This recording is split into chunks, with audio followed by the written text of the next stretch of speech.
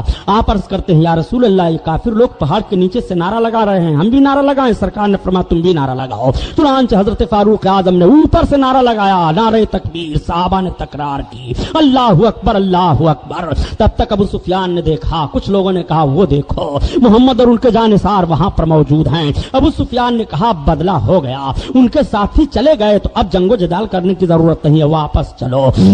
سب اپنے اپنے مال کو سمیٹتے ہیں, اپنے اپنے گھوڑوں کو لیتے ہیں, ہتھیاروں کو لیتے ہیں. مگر ابو سفیان کی بیوی ہندا سے نہیں رہا گیا. ہندا نے کہا وحشی, کہا ہاں. کہا تم نے مارا ہے رسول کے محمد کے چچا حمزہ کو؟ ہاں میں نے مارا ہے. اس لیے کہ مقام احد پر وحشی آئے تھے کافروں کی طرف سے. وحشی نیزہ بہت اچھا چلانا جانتے تھے, اسی نیزے سے انہوں نے حضرت حمزہ کو مارا تھا اور آپ شہید ہو گئے تھے. ہندا نے کہا وحشی یہ سارے میرے زیورات تم انعام میں لے لو. وحشی کو دے دیا سارے زیورات کو انعام میں. ہندا نے کہا حمزہ کا کہاں جنازہ ہے, لاش کہاں ہے؟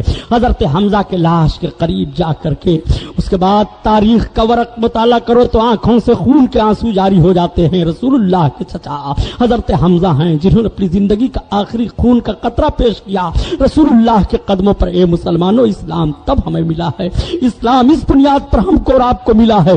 آج ہم عیاشیوں کے ماحول میں اور دولت کے نشے میں اسلامی لذتوں سے نہ آشنا ہے. پوچھو اسلام کو جنہوں نے پھیلایا ہے, اسلام کے خاطر جن کی ناک کاٹی گئی ہے, جن کی آنکھیں نکالی گئی ہیں.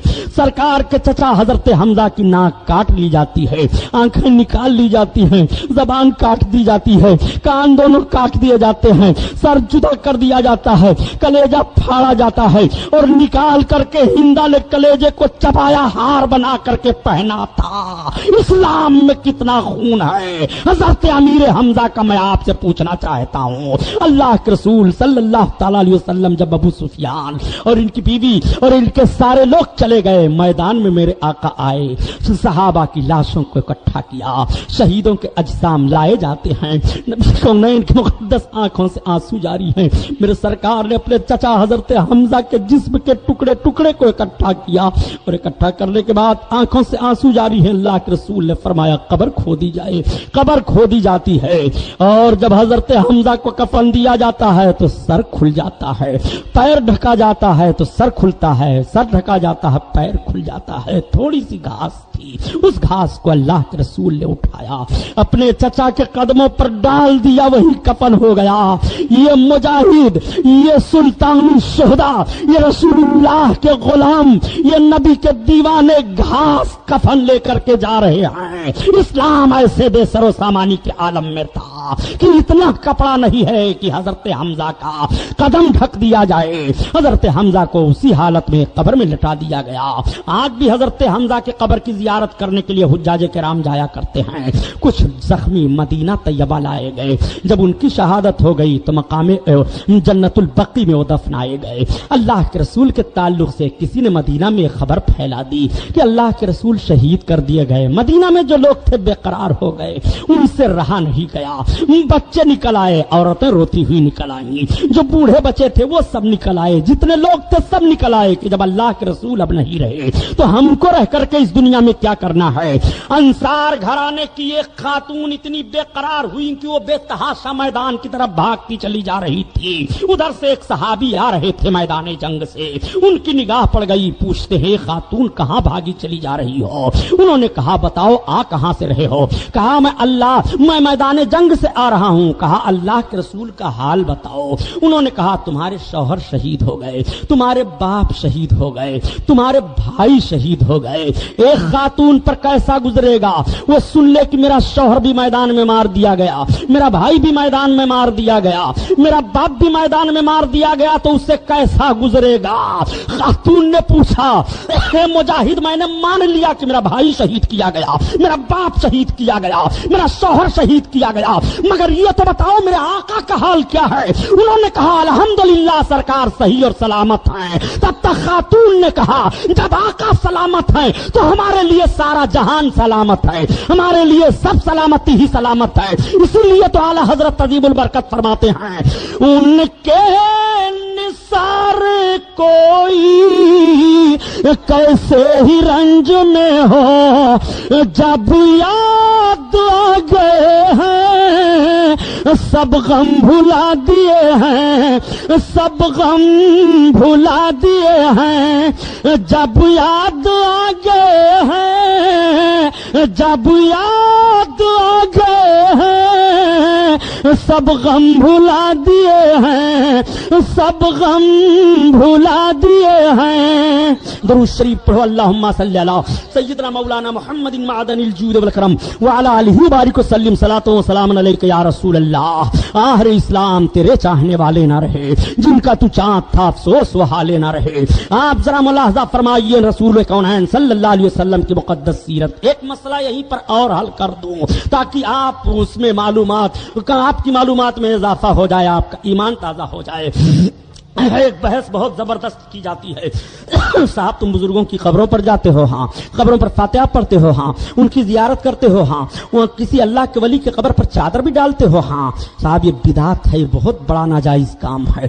اعلیٰ حضرت عظیم البرکت سے جب پوچھا گیا کہ کسی ولی کے قبر پر چادر ڈالنی کیسی ہے تو آپ فرماتے ہیں اظہار عظمت کے لیے اللہ کے ولی کے قبر پر ایک چادر ڈال دینی کافی ہے, بقیہ منو چادروں کی قیمتیں غریبوں اور فقیروں میں تقسیم کر دی جائیں. یہ ہے مسلک اعلیٰ حضرت. مجاوروں نے خون کر دیا ہے مسلک اعلیٰ حضرت کا. مسلک اعلیٰ حضرت تو ذرا دیکھو, آقا کریم صلی اللہ تعالی علیہ وسلم کے شیدائیوں پر اعتراض کیا جاتا ہے کہ قبروں کے پاس کیوں جاتے ہو. اب پتہ یہ چلا کہ لاؤ سرکار کی سیرت دیکھی جائے, لاؤ نبی کونین کی 63 سالہ زندگی مطالعہ کیا جائے. کیا نبی بھی قبروں پر گئے ہیں مومنین کے کہ نہیں؟ کیا نبی نے بھی مومنوں کے قبروں کے پر جا کر کے ان کے لیے دعا کی ہے کہ نہیں؟ تو جنت البقیع کے قبرستان میں تو آقا جایا ہی کرتے تھے, لیکن کہہ سکتے ہو سرکار کبھی کبھی جاتے تھے, دن تو کوئی متعین نہیں تھا. لیکن آؤ یہ مقام احد ہے, جس روز احد کی لڑائی ہوئی تھی, جب سال میں وہ دن آتا تھا تو اللہ کے رسول اس دن احد میں تشریف لے جاتے تھے اور احد کے شہیدوں کے لیے مغفرت کی دعا مانگتے تھے. پتہ یہ چلا کہ شہید کی قبر پر جانا اس کے شہادت کی دن یہ رسول اللہ کی سنت ہے, یہ رسول اللہ کا طریقہ ہے. میرے سرکار شہدائے احد کی قبروں پر جایا کرتے تھے. حدیث کی کتابوں کو پڑھو اور دیکھو سرکار کی یہ حدیث ہے کہ نہیں. سبحان اللہ. نعرہ تکبیر, نعرہ رسالت, مذہب اسلام, مسلک کے اعلیٰ حضرت علامہ سبحانی صاحب قبلہ. سبحان اللہ سبحان مولوی صاحب سے پوچھئے گا. مولوی صاحب ہاں ذرا یہ بتائیے سرکار شہدائے احد کی قبروں پر سال میں جاتے تھے؟ اگر کہہ دیں نہیں تو ہمارے پاس آئیے گا، اور کہیں کہ ہاں تو کہیے تو پھر ہم کو شہیدوں کی قبروں پر جانے سے آپ کیوں روکتے ہیں؟ سرکار سال میں شہیدوں کی قبروں پر تشریف لے جاتے تھے، ان کے لیے دعائے مغفرت کیا کرتے تھے. اللہ کے رسول صلی اللہ علیہ وسلم کی سیرت ذرا ملاحظہ فرماؤ. میرے سرکار تشریف لائے، مدینہ طیبہ پہنچے، بہت غمگین ہیں مسلمان، انہیں بڑی فکر لگی ہوئی ہے کہ ہمیں شکست ہو گئی، ہم آج جیتی ہوئی جنگ کو شکست میں دیکھ کر کے آ رہے ہیں. گھر گھر ماتم ہے، آنکھوں سے آنسو بہ رہے ہیں. اللہ کے حبیب پر وہی نازل ہوتی ہے وَلَا تَهْنُوا وَلَا تَحْزَنُوا وَأَنْتُمُ الْأَعْلَوْنَ إِن كُنتُم مُؤْمِنِينَ. تم غم نہ کھاؤ، سست نہ پڑو، تم ہی کامیاب ہو مومن اگر ہو تو. ان کنتم مومنین، تم مومن ہو تو کامیابی تمہارے لیے ہے. اس بشارت کو سننے کے بعد مسلمانوں کا دل بھر آتا ہے. ان کے چہرے پر اس میں ہلال چھایا ہوا تھا، گلاب کی طرح ان کا چہرہ ہو جاتا ہے. رب کی طرف سے بشارت سنتے ہیں. قرآن میں آیت نازل ہو رہی ہے یا ایھا الذین آمنوا استعینوا بالصبر والصلاۃ. اے ایمان والو صبر سے مدد مانگو، نماز سے مدد مانگو. ان اللہ مع الصابرین، اللہ صبر کرنے والوں کے ساتھ ہے. قرآن کی آیت تلاوت کرنے کے بعد صحابہ کو سکون مل جاتا ہے، صحابہ مطمئن ہو جاتے ہیں. اب آپ ذرا ملاحظہ فرمائیے، مدینہ طیبہ میں میرے آقا تشریف فرما ہیں، گرد و نواح سے لوگ پھر بھی آ رہے ہیں، اسلام کا کلمہ پڑھ رہے ہیں، اسلام بڑھتا چلا جا رہا ہے. اسلام کو روکنے کی بڑی کوششیں کی جا رہی ہیں، تلواروں کے زور سے کوششیں کی گئی ہیں، اسلام بڑھتا چلا جا رہا ہے. میرے سرکار نظام اسلام اور دستور حیات بھی مرتب فرما رہے ہیں.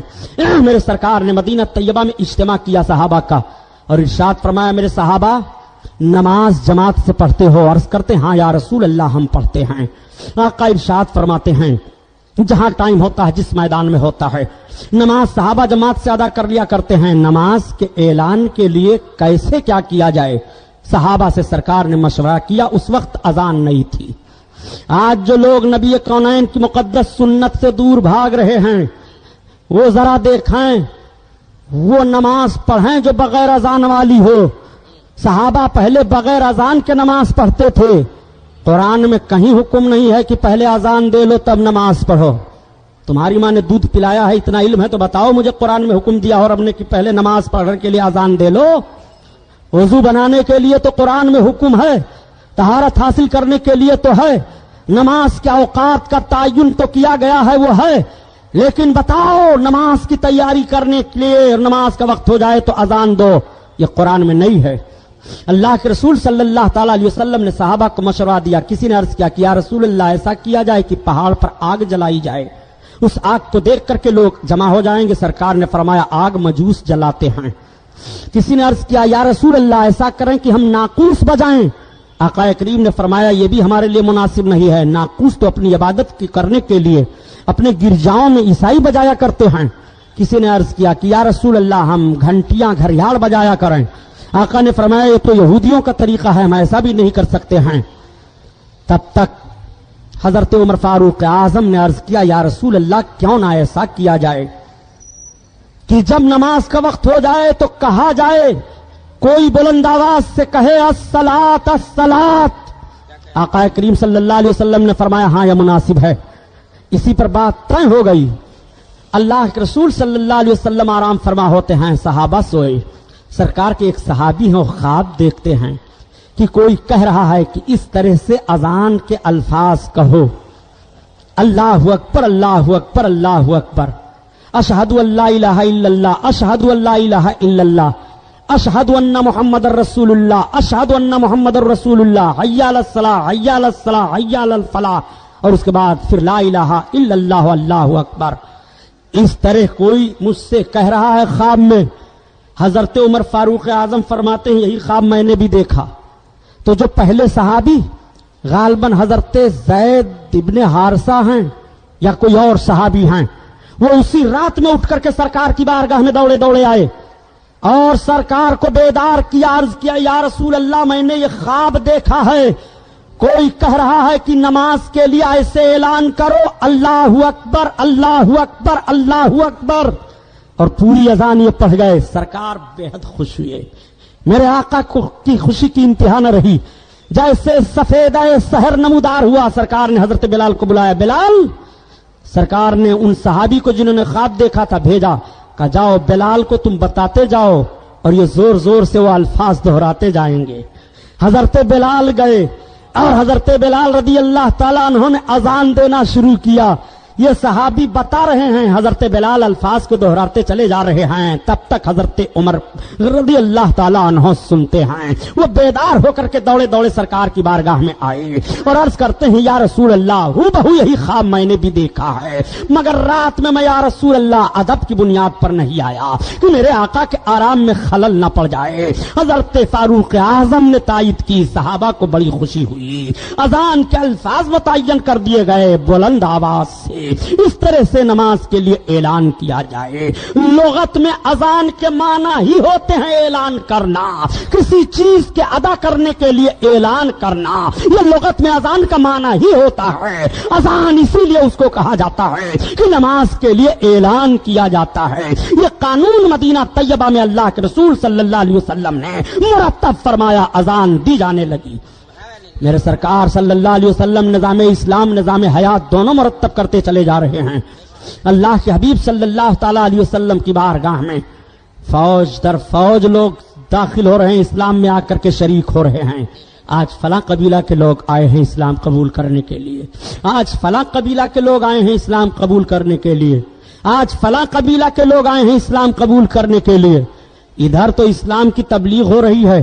اللہ کے رسول صلی اللہ علیہ وسلم صحابہ کی معیشت کو مضبوط فرما رہے ہیں. میرے سرکار جب ہجرت فرما کر کے آئے تو مہاجر جو صحابی تھے وہ سب چھوڑ چھاڑ کر کے مکہ سے آئے تھے. کسی کے پاس کچھ نہیں تھا. مدینہ طیبہ کے انصار کو سرکار نے اکٹھا کیا اور ایک دوسرے کا بھائی بنا دیا.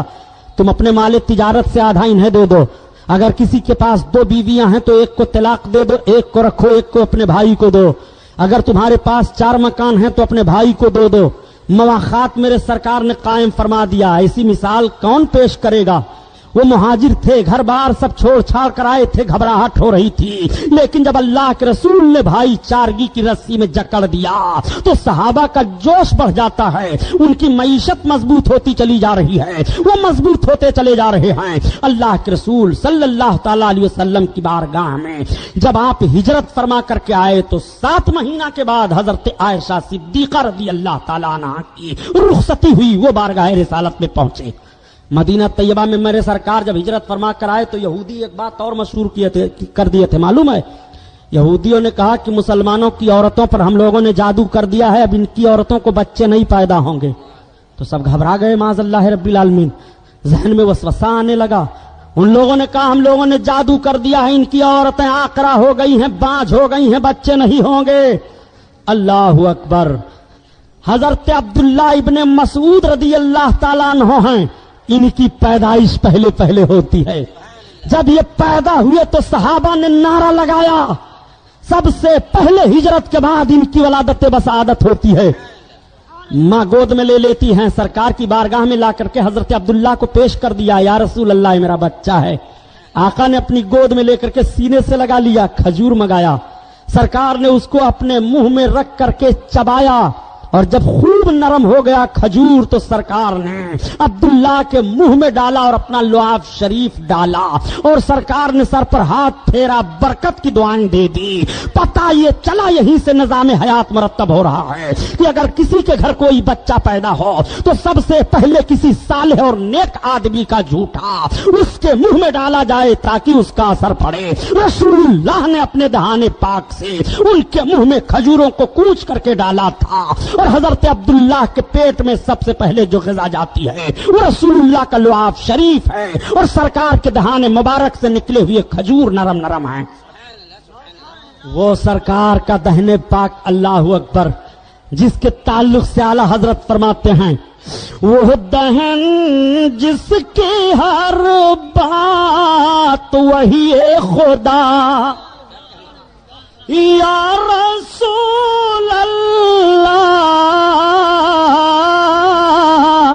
وہ دہن جس کی ہر بات وہی خدا اور چشمہ علم و حکمت پہ لاکھوں سلام لاکھوں سلام.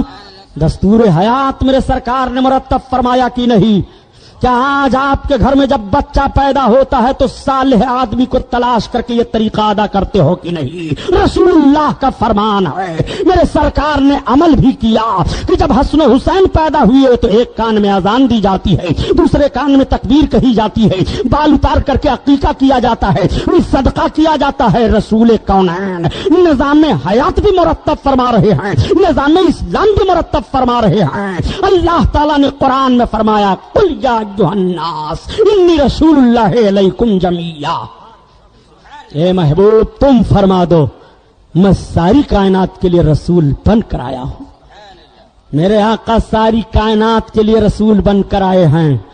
ہندوستان کے لوگ بھی سوچیں جو کلمہ نماز روزہ قرآن کی مخالفت پر ہر دم اڑے رہتے ہیں.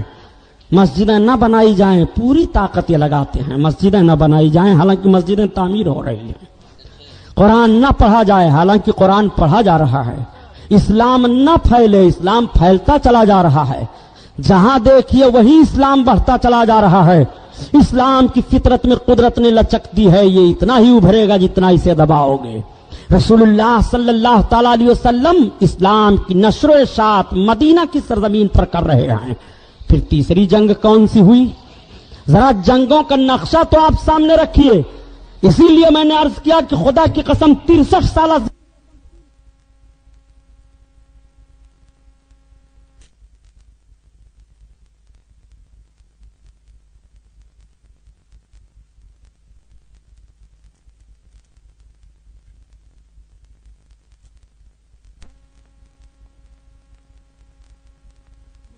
نہیں ملے گا کہ مسلمانوں کی طرف سے پہل کی گئی ہو.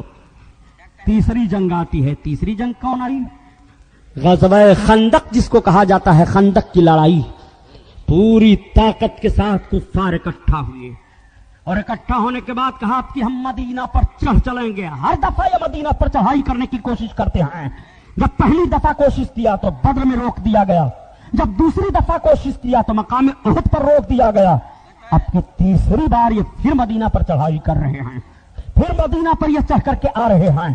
اللہ کے رسول صلی اللہ علیہ وسلم کی خفیہ ایجنسی سے پتہ چل جاتا ہے یا رسول اللہ بڑی زبردست تیاری کر کے کفاران مکہ اور گرد و نواح کے سارے لوگ مل کر کے مدینہ طیبہ پر حملہ آور ہوں گے. اللہ کے رسول صلی اللہ تعالی علیہ وسلم نے اپنے صحابہ کو بلایا. سرکار جب کوئی اجتماعی کام فرمایا کرتے تھے تو بلا مشورہ کے نہیں, صحابہ سے مشورہ لیا کرتے تھے. حالانکہ میرے آقا مختار کائنات ہیں, سرکار قانون داں بھی ہیں, قانون ساز بھی ہیں, قانون جانتے بھی ہیں, قانون بناتے بھی ہیں. جو قانون جس کے لیے سرکار مرتب فرما دیں یا جس بات کے لیے حکم دے دیں, کوئی صحابی اس بات کے انکار کے لیے اپنی زبان نہیں کھول سکتے ہیں دربار رسالت میں.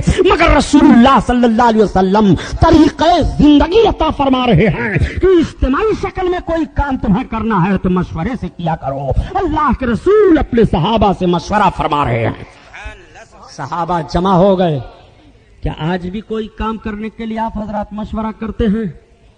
اگر مشورہ کیا جائے اور لوگ مشورہ اس میں دیں تو جو صاحب بہت بھاری زیادہ بیچارے کمیٹی میں اہم رکھتے ہوں وہ جو مشورہ دے دیں سب مان لو تب تو ٹھیک ہے, ورنہ فوراً اختلاف ہو جائے گا, فوراً سے بھاگنا شروع کر دیں گے, دوسری پارٹی بن جائے گی.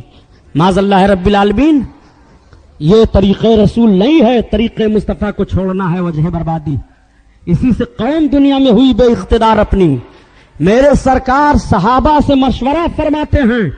پتہ یہ چلا کہ کوئی کام کرنے کے لیے قوم کی بھلائی کا کام ہو, مفاد عامہ ہو, اجتماعی کام ہو, اس کے لیے مشورہ کرنا رسول اللہ صلی اللہ علیہ وسلم کی مقدس سنت ہے.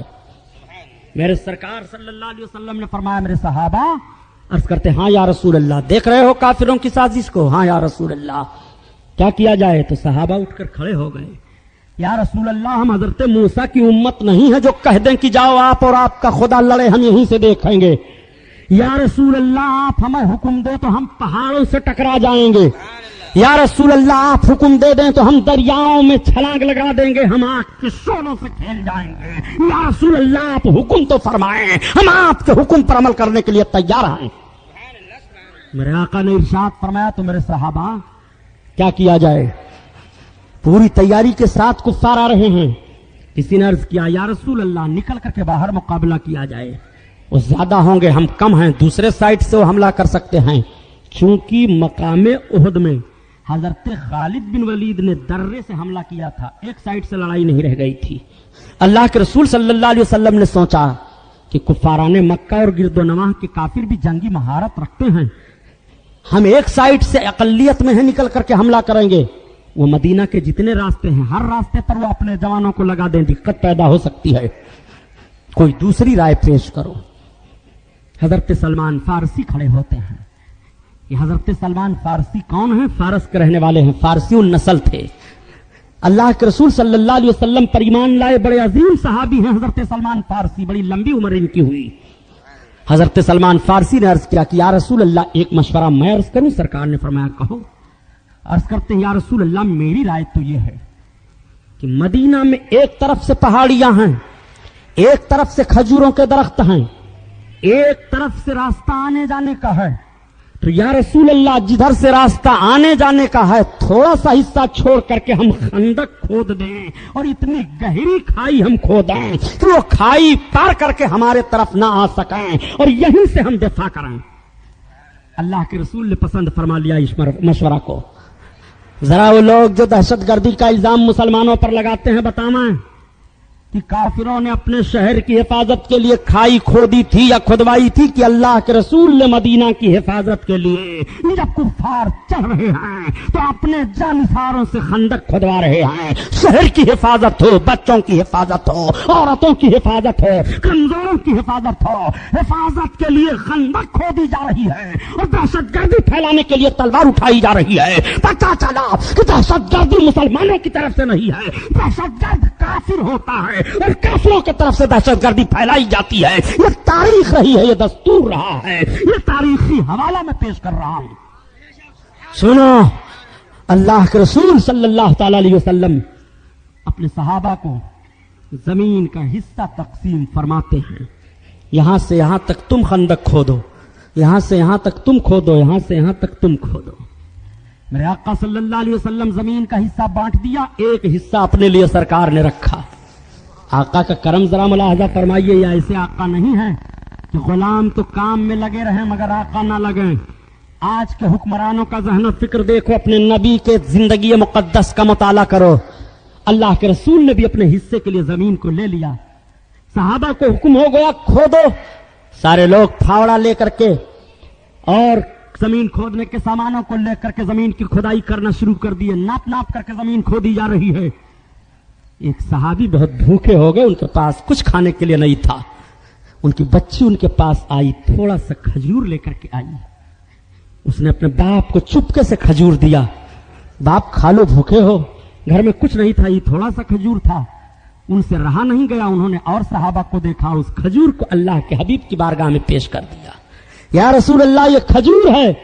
میرے آقا صلی اللہ تعالی علیہ وسلم اس کھجور پر اپنے دستے نبوت کو رکھتے ہیں, نکال نکال کر دیتے جاتے ہیں. سب کھاتے ہیں, سب کے پیٹ بھر جاتے ہیں. اور جب رسول اللہ نے اس کھجور سے اپنے دستے کریم کو ہٹایا تو دیکھا جاتا تھا کہ جتنی کھجوروں کو بچی لے کر کے پہلے آئی تھی اتنی کھجوریں اب بھی موجود ہیں.